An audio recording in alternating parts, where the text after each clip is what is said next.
another question on AI. It's on all of our minds, it really is. So which companies are AI resistant in franchising? Look, franchising is a lot of industries that have high demand, less professionalism. So if you think about, if you need to get your roof replaced, your house painted, your house cleaned, I don't see a lot of these services that we need being replaced right now in the near future.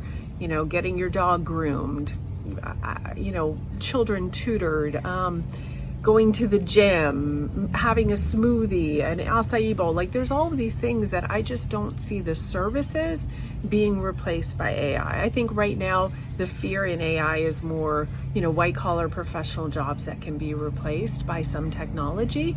But a lot of services and franchises are just day-to-day, everyday things. So I don't see a lot being affected right now.